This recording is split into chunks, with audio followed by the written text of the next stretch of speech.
I'm born! Mama's starting to crown! Hello friends and welcome back to ReddX, your source for the freshest daily Reddit content. I'm so glad you made it back. Today we're jumping into rSlash EntitledParents, and we're touching on some rather touchy subjects, so it should be an interesting one. Without any further ado, let's jump into this thing. Incest is inevitable. Do not resist. Hitting them with both barrels right away. God damn. A bit of background. This happened a little while ago. Due to the Rona, I had lots of time for nostalgia. It was around June or July 2019. My mother's side of the family is large, close, dramatic, and oftentimes unpleasant. There may be 5 people that I unequivocally like, excepting my immediate family and my cousins, meaning I don't like my uncles, grandfather, and one aunt. We all get on well enough, but my cousin R and I have been very close our entire lives. She's a few months older than me, so she was 19 when this happened. I was 18. It's also important that she's a woman, and I'm a dude. During the summer and winter breaks, our family will congregate around our grandparents' house, sometimes for weeks at a time. People leave their kids, come and go. We all live less than an hour away. My mom, brothers, stepfather, and I used to live there. It had been a long day, and we were deciding where to sleep. My brothers and cousin siblings, plus our cousins from our other aunt and uncle, were talking about sleeping outside. Cousin and I, deciding that we would like to sleep in real beds, went inside and claimed my younger brother's old bedroom, which has 2 twin beds on the opposite sides of the room. We watched the entirety of Chicago with our grandma, told her what room we'd be in, and went to bed, her in the bed closer to the door. We showed each other some shitty memes, talked about boys, and then we turned the lamps out. I laid in bed watching the bats outside while cousin stared at her phone. About 15 minutes later, the door opened up. It was one of our other cousins, evil cousin, and our oldest aunt, entitled aunt. They saw cousin there, and evil cousin asked cousin if she could share the room with her. Cousin, no. Entitled aunt, why can't she? Cousin, because OP is in the other bed? Then my aunt flipped on the light like people weren't trying to sleep, flung the door open and glared at me. Evil cousin, oh, that's kinda inappropriate. Evil aunt, Cousin and I shared a look. She's one of the 4 people in the family who knows I'm gay. Evil cousin and entitled aunt are not. OP, this isn't Alabama, auntie. We're just sleeping in the same room. Evil cousin, Yeah, but it could give our other cousins ideas.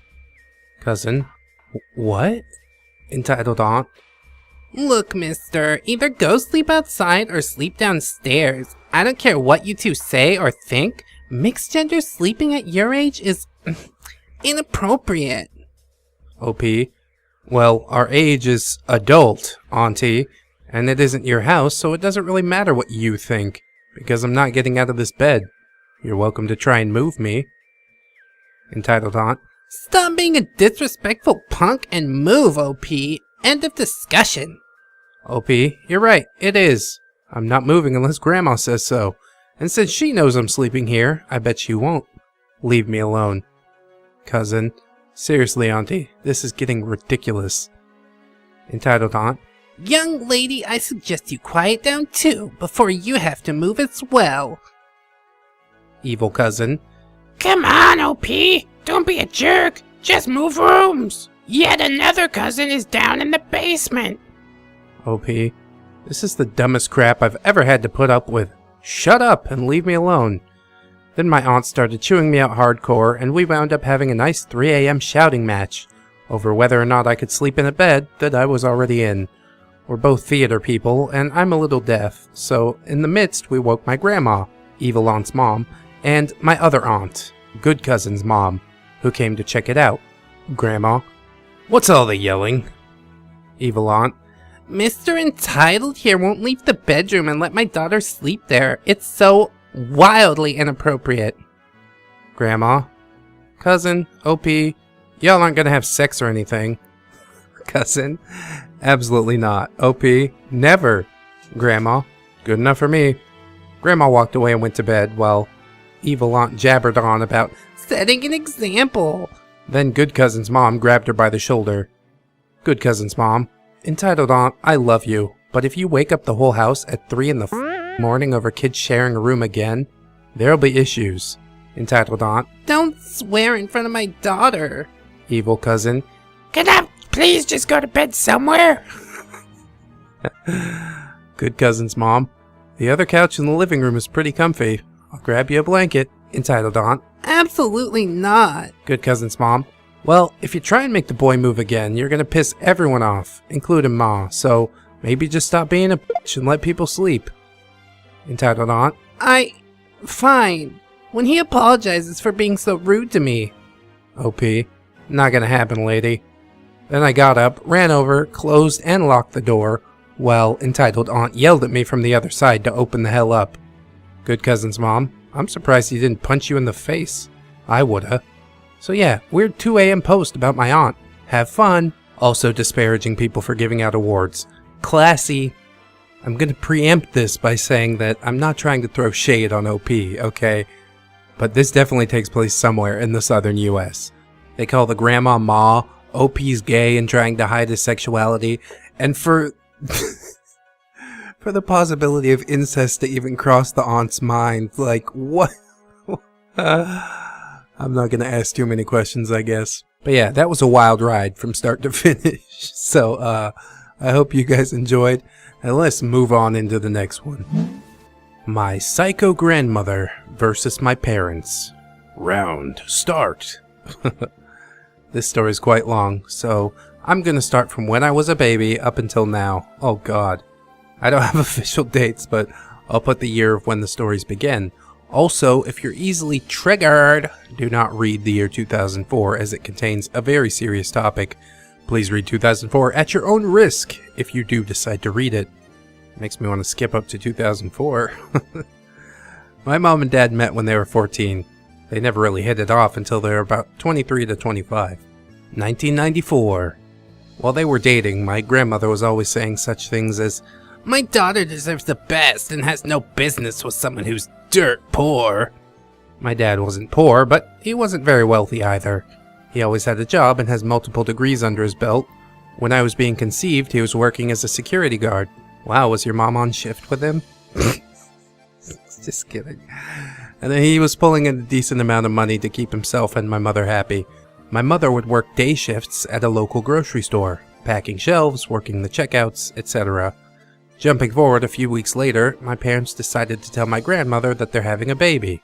OP. They had already told Dad's family and it was good vibes all around, but once they told my mother's mom, she wasn't very happy. When Mom told her, she walked away, went outside for a cigarette, and didn't talk to Mom or Dad for about 15 minutes. According to Dad, Mom started bawling her eyes out and locked herself in the bathroom. My grandmother comes back inside and walks up to my father and says, Here's what's gonna happen. She's gonna get an abortion, and you're going to disappear. My father was absolutely destroyed that she did not approve of the pregnancy, so Dad left the house and went home without my mother. I do not know what happened when Dad left the house. I haven't heard what happened after that. 95. I'm born. Mama's starting to crown. While my mother was in the hospital, my grandmother came up to see me. According to both my parents, she kept calling me Her baby.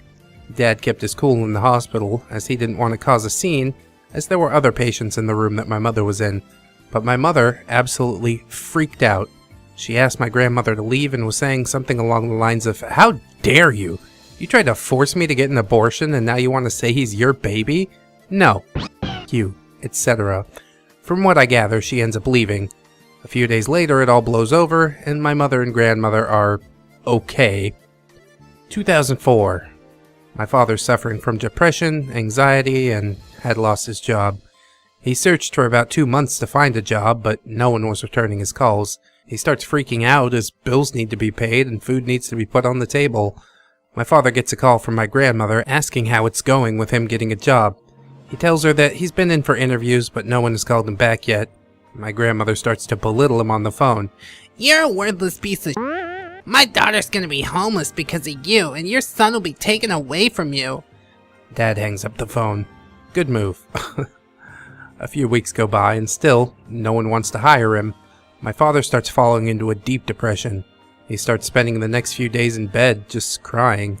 I remember coming into the room trying to play with him, and he would just lay there staring into nothingness. A few days go by. I think I'm upstairs playing my PlayStation or playing with something as kids do, and I hear my mother screaming. I run downstairs and my mother screams, "OP, help!" I finally get to her and I see her trying to lift my father up around his ankles. I look up at my father and he had tried to kill himself by hanging. We cut him down and send him to the hospital, and they hold him for 72 hours. A few days go by and Dad tells my mom that my grandmother had sent a letter to my dad telling him that This family would be a lot better if he just disappeared. etc., etc. My mother cut off all contact with my grandmother after that, and Dad starts going to therapy. Just to clarify, my dad is alive and well in 2020. After he started going to therapy, he became a lot more open with his feelings, and started to improve mentally. Well, that's a good thing at least. 2015. It's Christmas, and we're having some family and friends over. We're all having a good time. Some family members are having a good laugh, while others are very drunk. Either way, it was good vibes all around. Around 5:30 p.m., my mother's phone rings. It's my grandmother. My mother disappears into her room with the phone and doesn't come out for about 2 hours. Me and Dad check on her every half hour to see if she's okay. When the phone call ends about 2 hours later, she comes out and pulls me aside and tells me what was talked about. Apparently, my grandmother had lied to my mother her entire life about who her real father is. Mom's bawling her eyes out and Dad grabs her and they both disappear into the bedroom for a little while. About 30 minutes later, they come out, sit everyone at the party down and tell them what has happened. Everyone's disgusted at my grandmother and most of them don't talk to her ever again after that little stunt. November 1st, 2019. It's my father's birthday. My mother bought my father tickets to see his favorite band play. They're called Grinspoon. Sounds like a prog rock band, eh? Both are very excited, as they haven't seen him play in years. They get ready and go to the concert. While at the concert, my mother complains about a headache. She takes a few painkillers and soldiers on. They watch 5 of the supporting acts, and the headache is getting immensely worse. Grinspoon comes on stage and they start rocking out. They finish their first song, and Mom says to Dad, "We need to go home. My head is killing me." Dad throws her in the car and they both drive home. The second they get home, Mom's sprinting to the front door, runs into the bathroom and vomits. Dad follows behind her and holds her hair and gets her a glass of water. Mom did have a few drinks at the concert, but she wasn't drunk or even tipsy. After she had a good vomit, she goes and lies down on the couch with Dad. 10 minutes goes by and Mom's eyes start rolling into the back of her head. We all start to freak out. Next minute later, she's having a seizure. Dad calls the emergency number and we rush her to the hospital. After a few tests, Dad rings me and says, "You need to come up to the hospital now." I get to the hospital and Dad is waiting outside. He holds me and says, "OP, you need to say goodbye to your mother. She just had a stroke and the doctors say that you need to say goodbye now, just in case she doesn't make it." I say my goodbyes to my mother and she heads to surgery. 6 hours later, we get a phone call.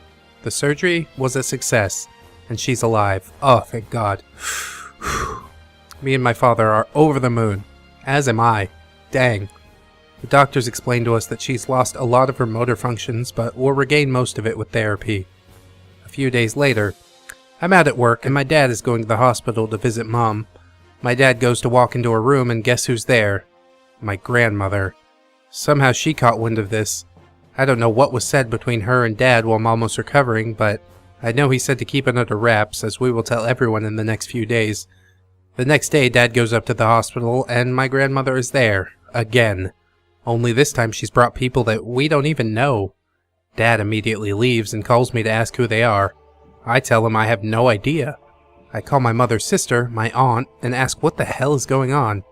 Apparently they're just my grandmother's friends, and in my personal opinion, they had no right to be there as they didn't know my mother at all. Now, I'm not a violent person, but while I was on the phone to my auntie, I said to her, "Do you really think my grandmother deserves to be in the same room as my mother?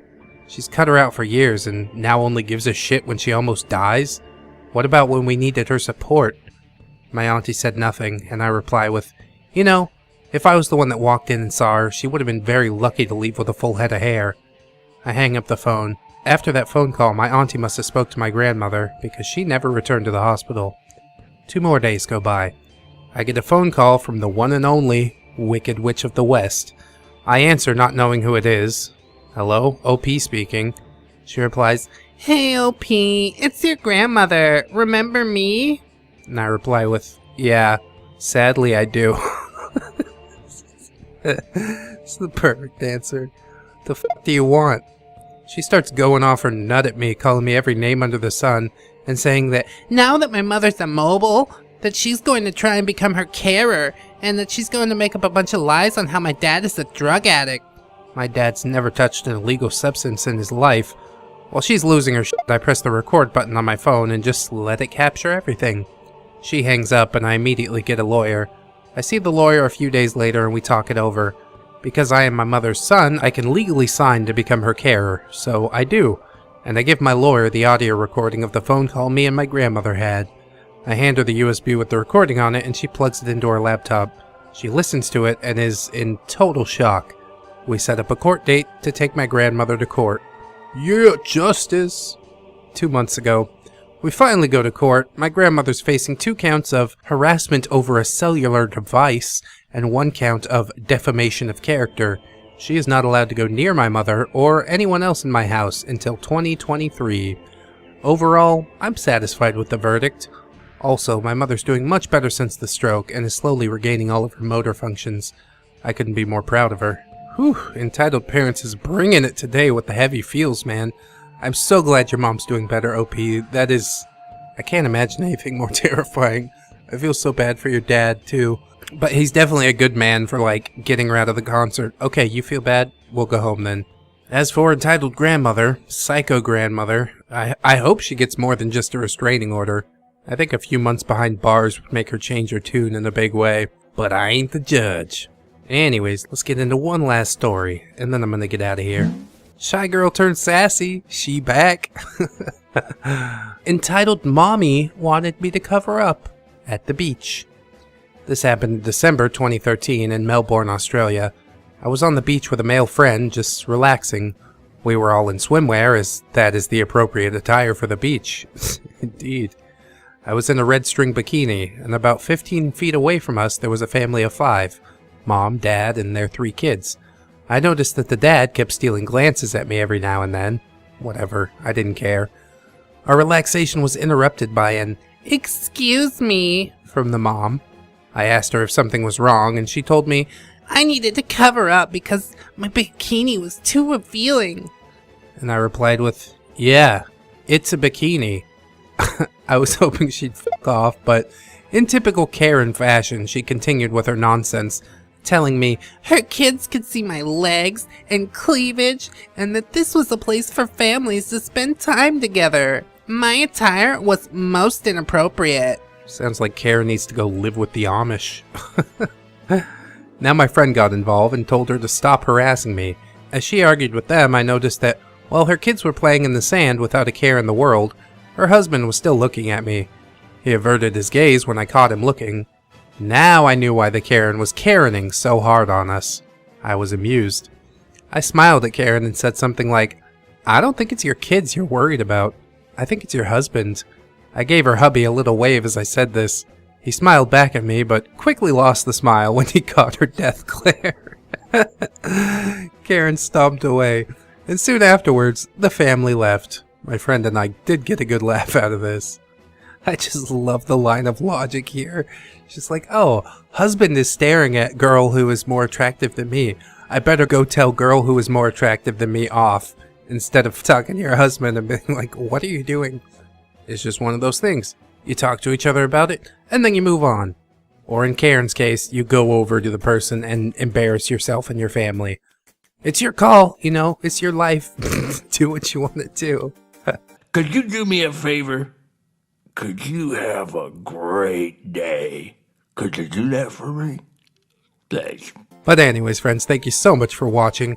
I hope that you'll like, comment, and or subscribe if you did enjoy this episode. Don't forget to join us for the next one. I'm looking forward to it. I hope you're looking forward to it. And in order to do that, you're gonna need to keep yourself safe out there. So don't forget to wash your hands. Very important. Anyways, I'll see you guys in the next one. Thank you once again for listening. And until then, friends, bye-bye.